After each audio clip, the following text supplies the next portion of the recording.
Hello, everyone. I am so thankful that you are joining us today and this live streaming. So, super excited to have Irina here today to really talk about all things sleep and how sometimes we really can confuse using all of the data that's out there for our sleep hygiene, and then how it could actually backfire on us. And so while I am not the expert, she is. So I'm just going to introduce her. Irina is a sleep coach who specializes with people that are on this platform, busy lives, entrepreneurs, and professionals who want to address these sleep issues. And they are often having poor sleep hygiene that can sometimes be insomnia. And she really focuses on the behavior change. And it's all evidence based and practices that she has in her signature framework, Dream. So without further ado, I'll just let what else would you want to add, Irina, that we can just dive right in. Like, what got you started on sleep specifically? Because like your background is really amazing. It's in tech. So can we start there and just let everybody know why this is so important to you and a little bit more about who you are?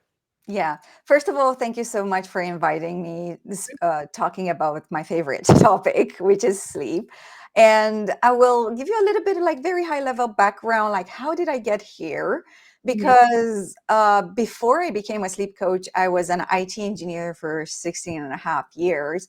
And that career was very like working in IT and trying to climb the professional ladder was it's very hard. It was a very high stressful life. And over the years, I got burnout multiple times.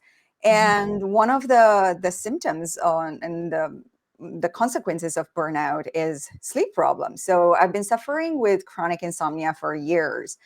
So in the beginning, it was like a night here and there, and it started to be more often to the point that it wasn't a question of if. So my sleep problem manifested is in waking up in the middle of the night. So I had no problem falling asleep, but around like 2 a.m. I was waking up on the clock. And at some point, it was not a matter of like if I'm going to wake up during the night. Is like Just when. when and for how long I will be awake. Sometimes it was taking me 1 hour, sometimes 3 hours to fall back asleep. Sometimes I was falling asleep just before my alarm went off. Mhm. So I know firsthand how it is to lie awake at night in the dark, worrying about the next day, how I will handle all the work and all the things that I have to do at work because I was exhausted night after night. So the wake up call for me was literally and figuratively when I fall asleep behind the wheel and I got into a car crash. Mm. And at that point, I realized that I have to do something. So back then, I was living in Ireland, and honestly, like I don't want to bash it, but like the medical system over there, it's even worse than here in the U.S. So I knew I didn't want to go to the doctor. I knew I didn't want to take sleep meds, Mhm. but I didn't know much about sleep. So I start reading every book, every podcast, listening at every podcast, reading blogs. And I tried so many things. Some worked, some didn't. It took me years until I figure out like how to manage my stress with my sleep. And even now, there are days when I'm still having some sleep problems, but the difference is how I'm reacting to Mhm. some couple of nights of bad sleep. And I know that it's temporary, and I have the tools handy to address the issues. But for me, the journey towards sleep coaching started when I moved here into the US. Like I'm originally from Romania. I lived in Ireland for a few years, and then I moved here into the US. So I have a little bit of experience working in different countries in different systems and cultures. But when I moved here, I was shocked seeing people around me sleeping very little and being proud of that because they were seeing as um, not sleeping and working until late as a badge of honor. It's like, you see how busy I am, you see how important I am. Like, I don't have time to sleep, I'll sleep when I'm dead. Sleep is a waste of time. And for me, like, going through all that struggle that I had with sleep and seeing how people are treating sleep here in the US, like, blew my mind. Right. And I start having conversation with colleagues at work and trying to explain the benefits of sleep. Like, how can you use sleep as a productive tool? How can you be way better and more proficient memory, emotion, like all the benefits that sleep brings if you allow your body to sleep enough. And you don't need like 12 hours to do the work. You could do the same work in 8 hours if you're fully rested. So this led me to the path of like creating a movement called like Let's Make Sleep Sexy.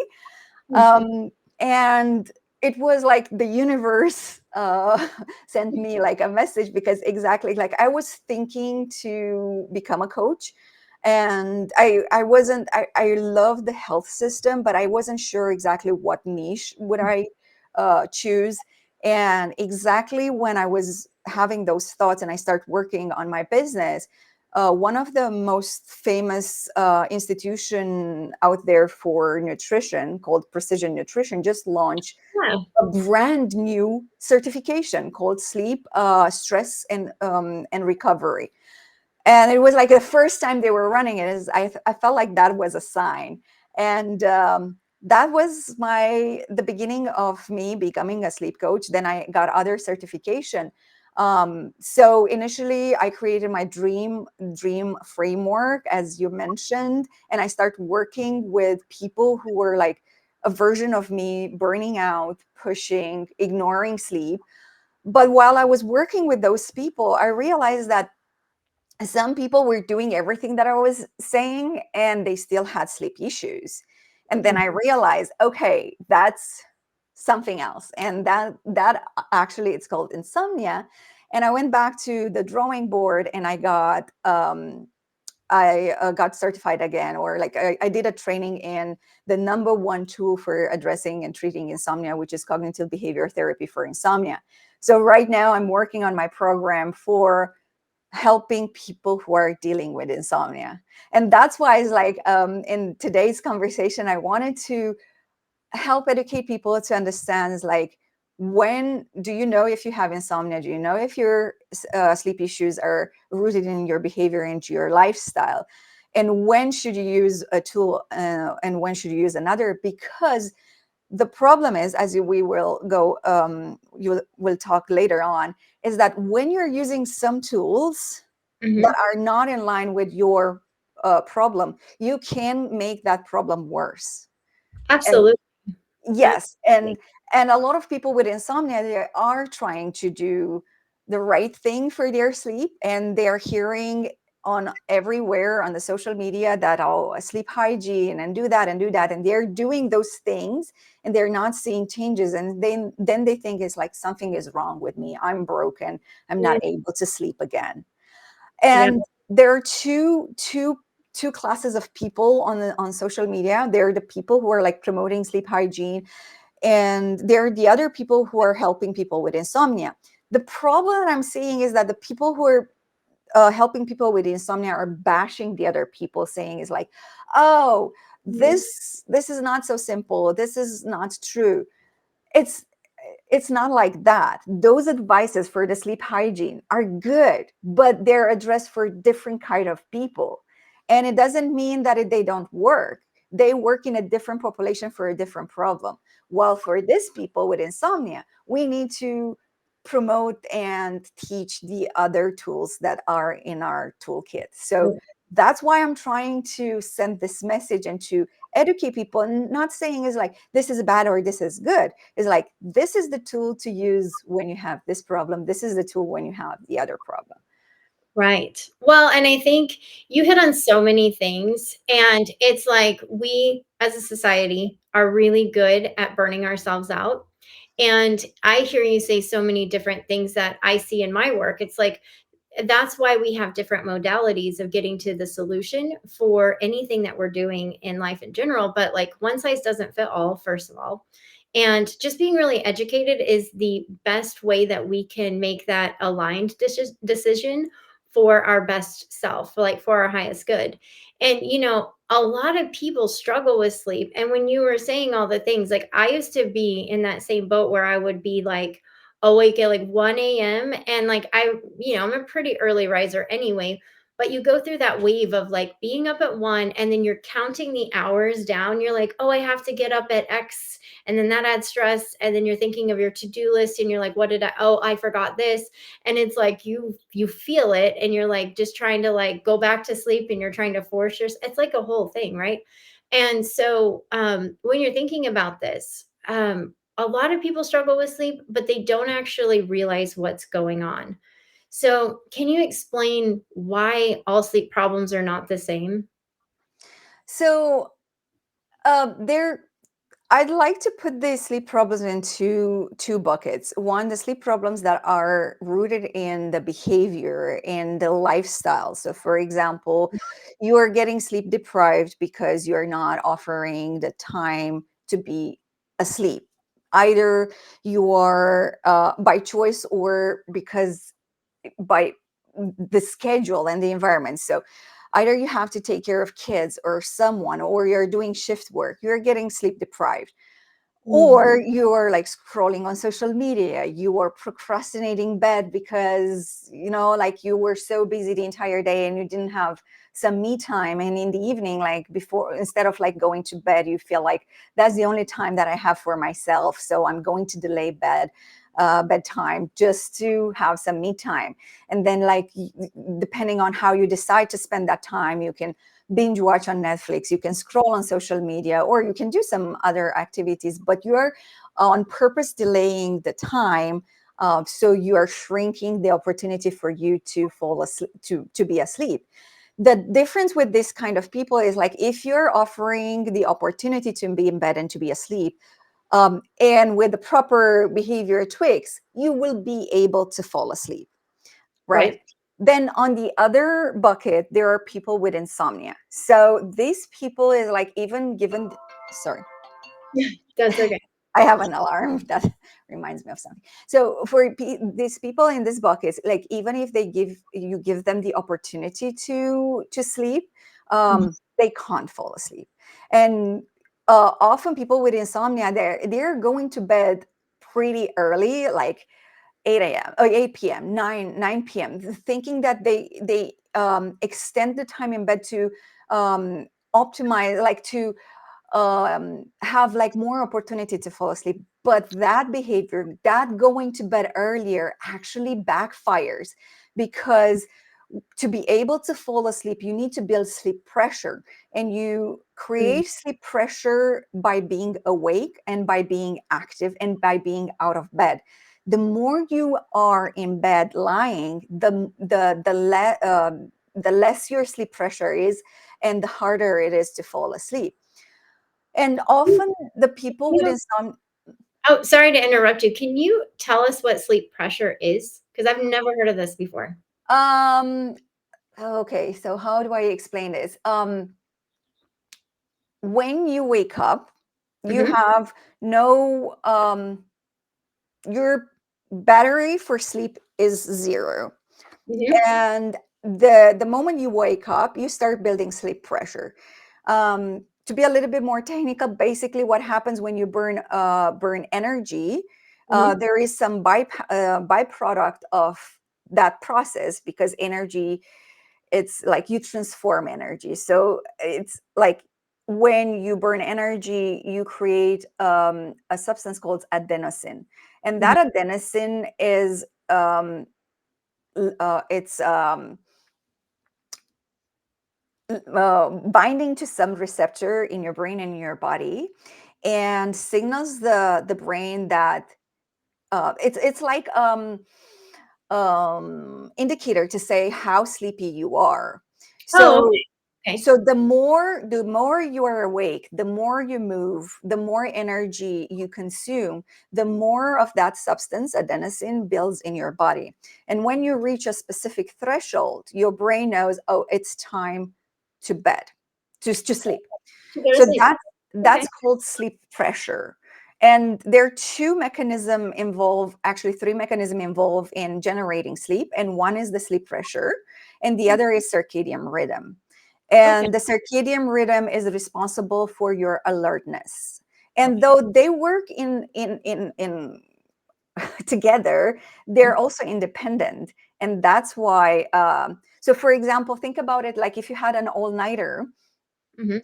towards the morning, even if you didn't sleep at all, you start having like a little bit of a burst of energy. And that's your circadian rhythm, because it doesn't it doesn't matter how much you slept. Mhm. Your body is going to follow the day night rhythm, and you have more energy, you are more alert. So circadian rhythm is responsible with the alertness signal. Okay. So, and there is the third system that will help us explain insomnia, is the vigilance system, or and it is like a safety mechanism, because like how we evolved, if you were in danger and if your body was screaming sleep, sleep, sleep, like you had enough sleep pressure, your circadian rhythm saying is like it's night, it's time to sleep.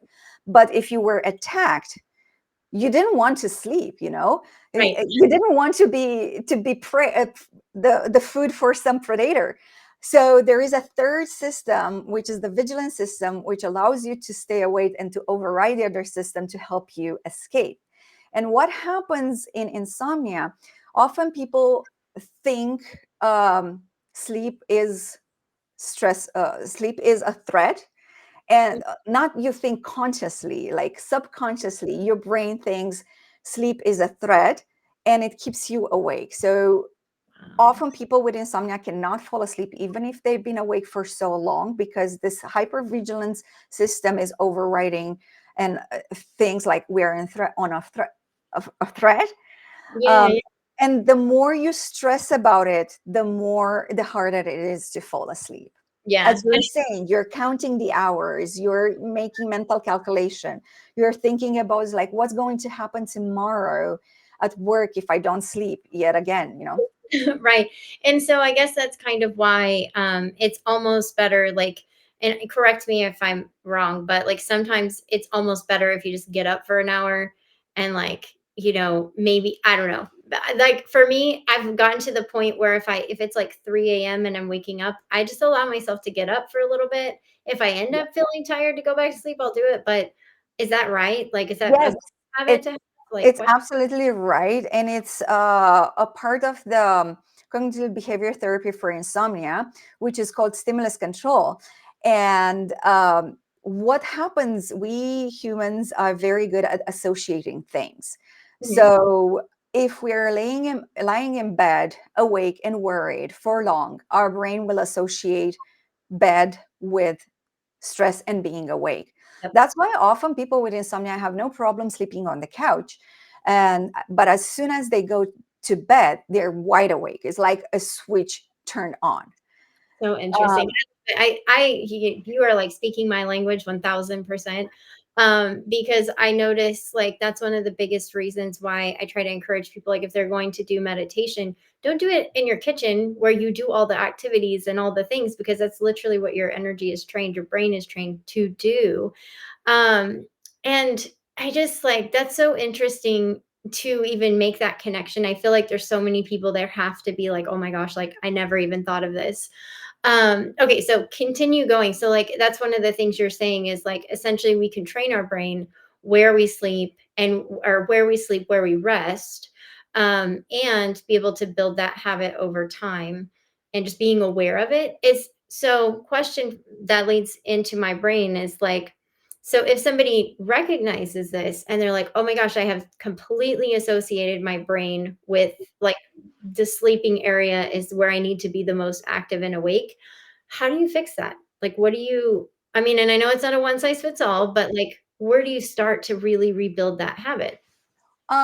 so Basically, oh, there, this is such a hard question to answer Yeah, because there's so I'm many sorry. things.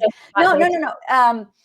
I'm trying to think of like how to answer it simply, but it's part of the cognitive behavior therapy for insomnia, where Mhm, we apply two things, where we are trying to compress the time in bed. So mhm, when you're in bed, you're only asleep, and you go to bed, like usually we calculate like when to be in bed, when to you wake up. mhm. And if you go to bed, usually you go to bed when you're sleepy, and Okay. sleepy is different than tired. Sleepy means like if you're staying still, you cannot keep your eyes open. If you sit for a while, like you're able to fall asleep. Tired is like more from an energy perspective. I'm fatigued.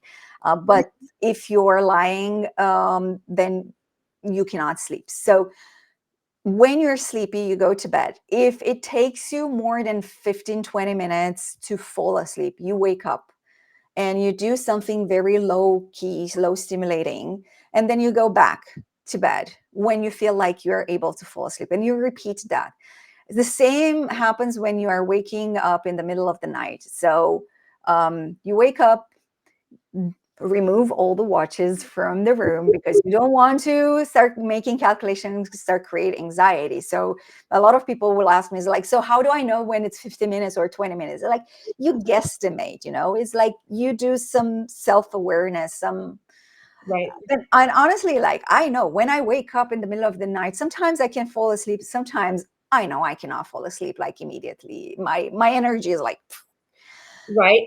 So you get out of the bed. Like, the bed should be only for two things: for sleeping and for sex. That's the only thing that it's allowed in bed. No reading, no any other activities, no eating, no watching TV. So Wow. you're trying to recreate this association of bed Mhm. and bedroom, if it is possible, with sleep. Okay. And we are gradually doing that. And also, as a part of the cognitive behavior therapy, we are working with your thoughts. And it's the cognitive restructuring. Like, a lot of people, they have anxiety towards sleep. So, and they start catastrophizing, they start having like so many negative thoughts. And Mhm. honestly, when you're in the dark, all the thoughts like feel 10 times, 100 times more heavy than Absolutely. in general, like during the day. Mhm. So we're working with your thoughts as well. So I like the cognitive behavior therapy, because we're working with your body, with your biology. We work with your behavior, what you're doing, how you're doing, and we're working with your thoughts, with your mind, and how do you think about sleep and your anxiety. Wow, that is so helpful in absolutely so many ways, and especially because I think you're hitting on a lot of things. Like, first, it's the stillness and the dark, and like that's when your thoughts all want to come, or and there's always that prep work, and that's what you're saying is like it's normal. And I think when we normalize, well, I say normal is such a vague word, but it's okay, more of a permission thing if you're experiencing that.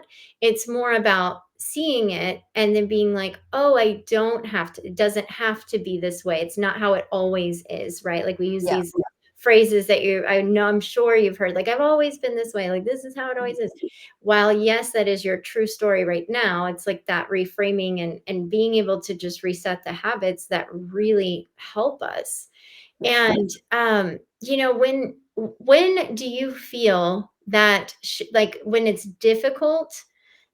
Okay, let me how do I wanna say this? So, how do you know we like when it's just difficult to shift out of the habit versus it being insomnia itself? Like, because you're talking about changing habits, and it's like because I've heard you say in the past, like, people will come and say, "I'm trying all the things, I'm doing all the things, but it's not working." How do you like be able to decipher which one is actual insomnia versus I'm just not maybe doing the steps in like a specific order, or how do I modify that behavior change to match what I need, that kind of thing. So one thing that I want to say before I ask this answer this question Mhm. is rooted in the definition of insomnia. Because insomnia, it's not only about not being able to sleep. There are people who are like short sleepers, sleep like 5 hours and they're fine. Um, Insomnia disorder is a subjective disorder. And when we are diagnosing insomnia, we don't look at numbers like how long were you asleep. So there is no metric. But what it is important is about the complaint on during the day, how it is affecting during the day. So it as you will see, is like it has like a component of like mindset and emotion, you know. Mhm. So that's one thing. The other thing that I do when I work with people, I do a very deep assessment to see what they're doing, their behavior. Like for example, when how much coffee they're drinking, when do they stop drinking coffee, how much activity they have during the day. So Mhm. again, when we're talking about sleep problems, they're not isolated to the sleep part and to the night. A good sleep starts the moment you get out of the bed, and a good day starts the moment you put your head on the pillow. Wow. So when I'm looking at working with someone, I'm looking what they're doing during the day. So I'm trying to identify if there are any behavior that are influencing um, their sleep problems, because sometimes there are things that look like insomnia, but when we are tweaking and adjusting few things, the problem is solved. I love it. So, and with other people, we have to do more work. And there's so many things that we don't know, we don't realize that we're doing and that are affecting our sleep. And I'll give you a few, let Yeah, three examples. Okay. absolutely. So Absolutely. first of all, a lot of people in our current day, we are, and especially it happened more once we entered the pandemic and when Mhm. a lot of people were working from home, and they were excited that they don't have to do the commute, but at the same time there was no delimitation between their day, their work day and their personal life.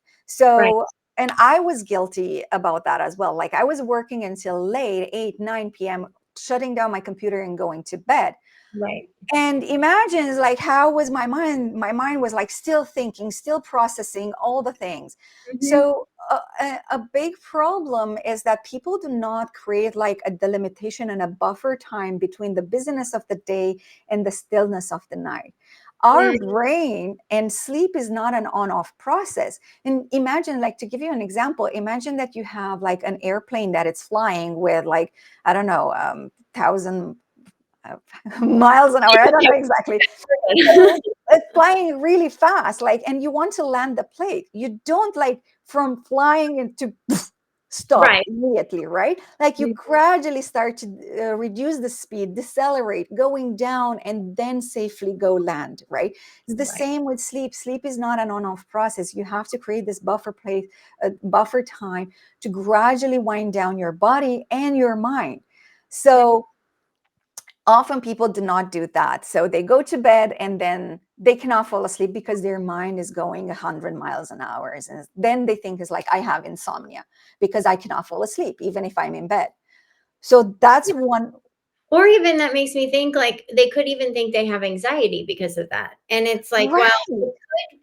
it could be, we could have anxiety, but it's more that we just haven't shut the system down enough, like, or at all. Yeah.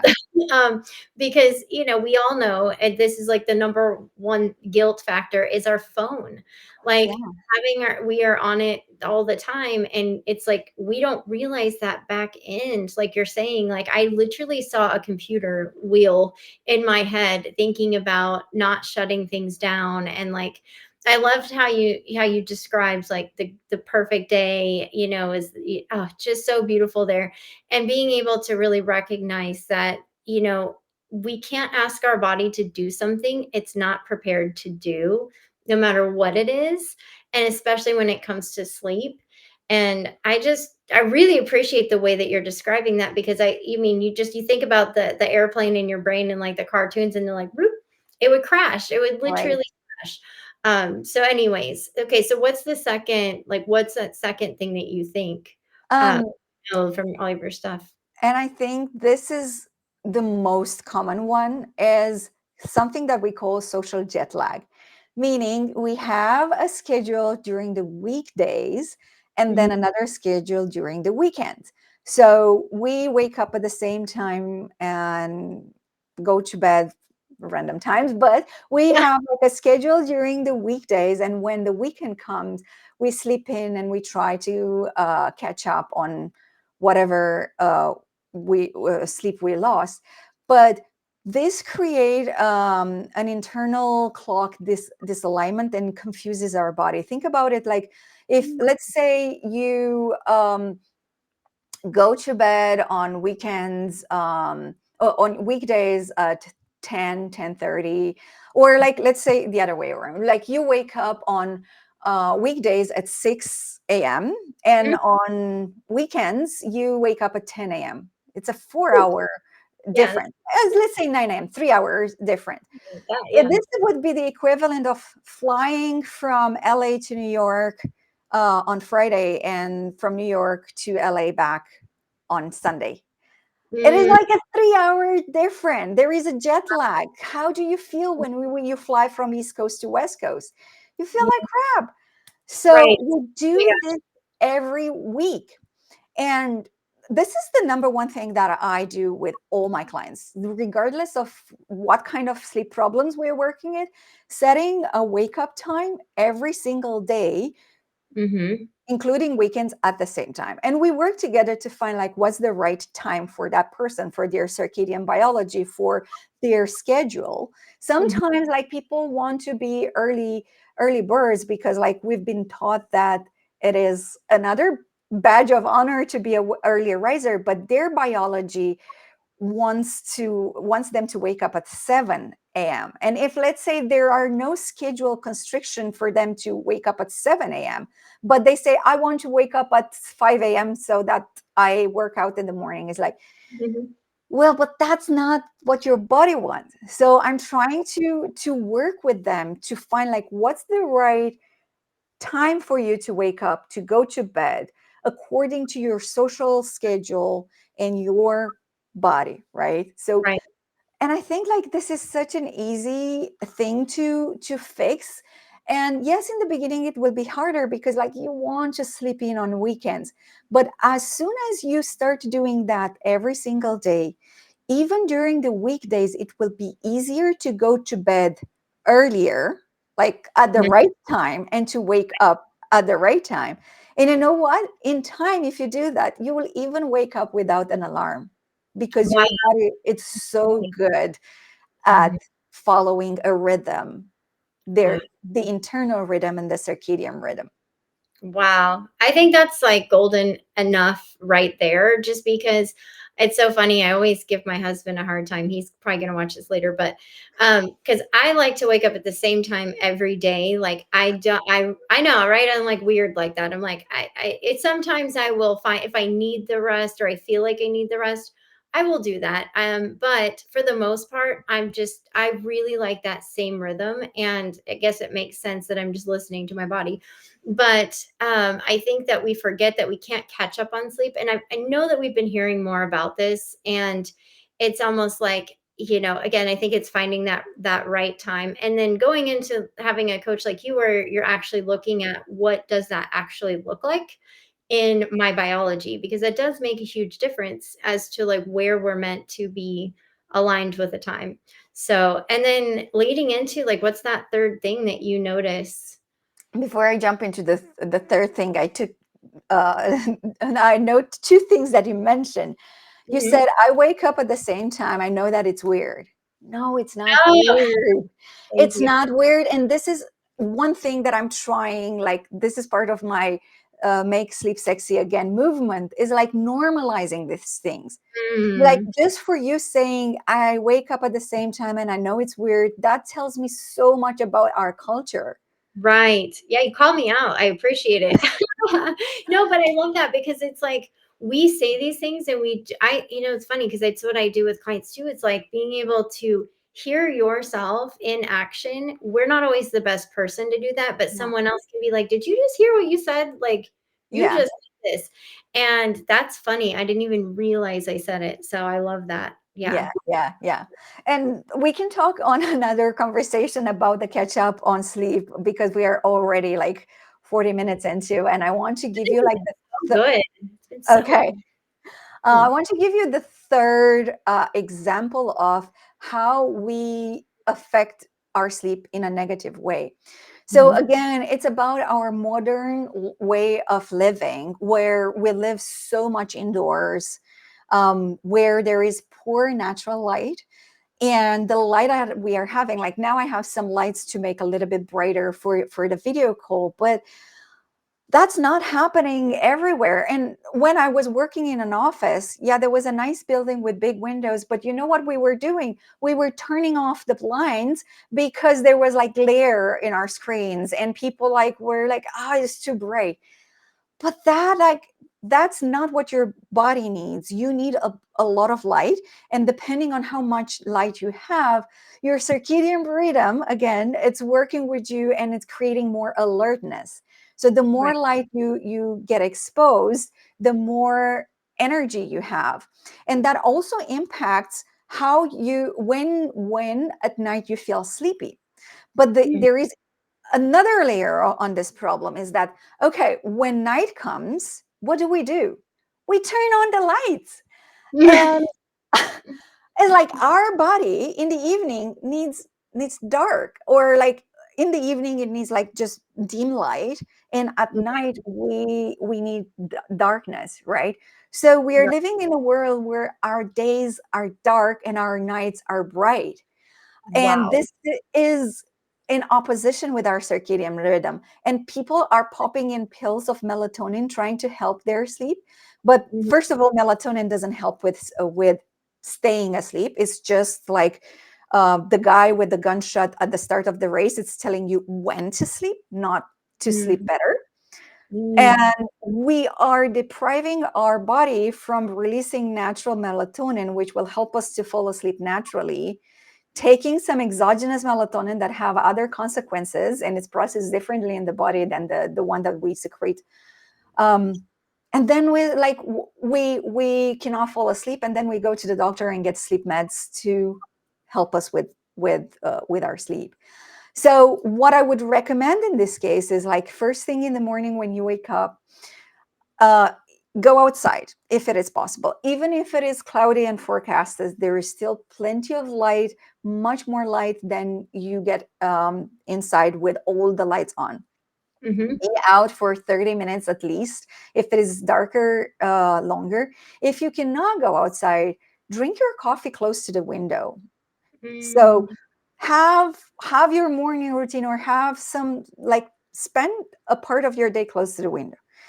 And if it is winter and it's dark outside, get a light box from Amazon. Like, they're $25, $30. You don't have to go to the expensive one. And those are called SAD box, lamp box. Mhm. SAD comes from seasonal affective disorder, and Mhm. they're often used in the northern part or southern, depends on Depends on southern, where depends on which hemisphere you are, where like the days is short, and you need more light exposure. So um, get at least 50 to 30 minutes, place that light box in front of you, like a feet apart, and drink your coffee, do whatever you do in the morning, eat your breakfast while that light is in your face. At lunch, if it is possible, go for a walk. uh, Mm. Moving outside, it has like multiple benefits. Moves your body, you get light exposure, and It's it, like you ground your energy, like you change the environment. There's so many benefits to being outside in general, but yeah. yeah. And in the evening, as soon as the sun sets, dim the lights. Do not use ceiling lights. You want the lights to come from the floor or from like desk lamps, not ceiling light, because there is no sun in the sky. So why should the light come from the above, right? Dim them. There is no need of blue light blockers. Just there are new studies showing that the light from our screen, it does not affect our sleep as we thought. There Mhm. is like very little delay in the sleep, but you want the entire environment to be dim. And Yep. at night, if it is possible, make it pitch black, Mm, I love it. I just right? can't believe how much like, you really made me realize how we do live in that opposition, like, I don't think I've ever thought of it that way, where it's like, "Yep, we're dimming the we're dimming it in the day, and we're amping it up at night, and we're wondering why we can't sleep." Like And another thing that affects our sleep, and we don't think about it, is the temperature. We live in houses with air conditioning and very highly regulated in temperature, but our body temperature follows a circadian rhythm, and during the night is when our body temperature is the lowest.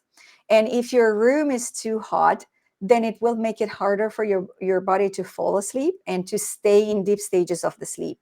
yeah, So wow. there's so many things that you can do, and like this kind of small things could Mhm. help and improve your sleep, but those are insignificant if you have insomnia and your brain is the one that keeps you awake.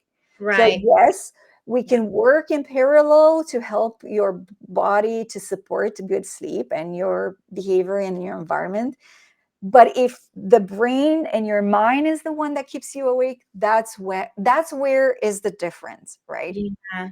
Wow. You're, like, making me think. I'm just thinking of, like, all these this is a totally different conversation we should have sometime, is, like, all of the things that we've created to make our lives easier are really making our lives harder in some capacity. I'm not saying that we should like go back to Little House on the Prairie days, although when I'd be okay with it.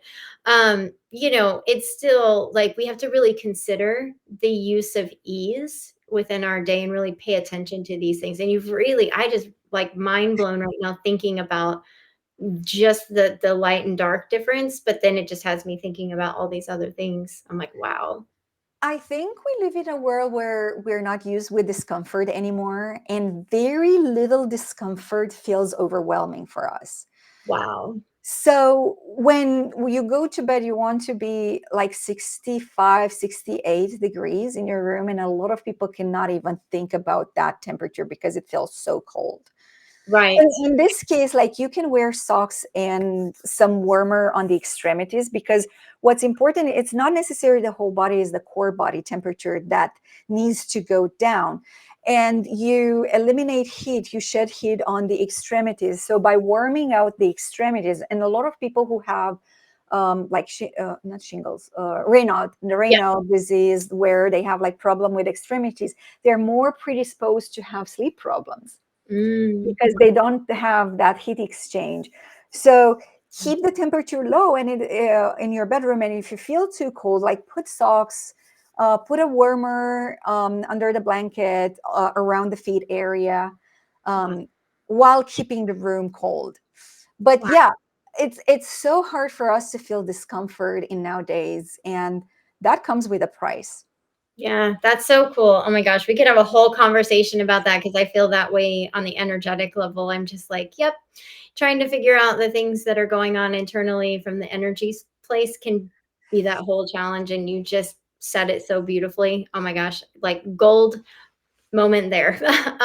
We didn't even get through all of the questions, but I just really appreciate you coming and giving us your time and I mean, everything that you have said, I know has clicked with someone. And if anybody has questions, please make sure to ask them. We'll go back after the recording and answer them because the great thing is we're not distracted by any of it, but that's the hard part. How can people connect with you, work with you? What's the best way for them to reach out if they're seeing themselves in this and they're like, man, I never considered these different things. And I know that I want to have better sleep because I understand that it's going to give me more energy throughout my day and just a better life in general. Yeah, so the best way to find about more about my work and how to work with me is on my website, Okay. irinamacare.com. Okay. And the first thing that I do with a new person is like set a free call to discuss to see if we're a good fit and if their problem are in my scope of practice. I am a sleep coach. I'm not a doctor, and I am making sure that your problem is not in the medical realm. And if I do discover that, then I make sure that I guide you in the right direction to see the right specialist and to get the treatment that you need. And we can work in parallel with while you're working with your medical provider. But this is very important to understand that I do not take in everybody. And first, we need to have a conversation to see that we are a good fit and that if my services are actually a fit for your problem. So Yeah. there you can schedule a call with me, but you can also find me on Instagram. That's where I'm the most active if you want just to learn things. Yeah, I love this. Well, I appreciate your time, and I love and honor that you are very open about that. Like, I might not be the person for you, but I'm going to make sure first. And not a lot of people do that. A lot of people are just like, "Oh yeah, sure, come on, I'll work with you," and then yeah, we won't go down that route. But just thank you so much for your time today. And if anybody wants to connect with her, you now know how to. We'll make sure that we put your website information out there and all the things. I hope that you guys have a beautiful rest of today, and her and I will definitely be on another conversation. So, anyways, thanks everyone. Thank Bye. you. Bye.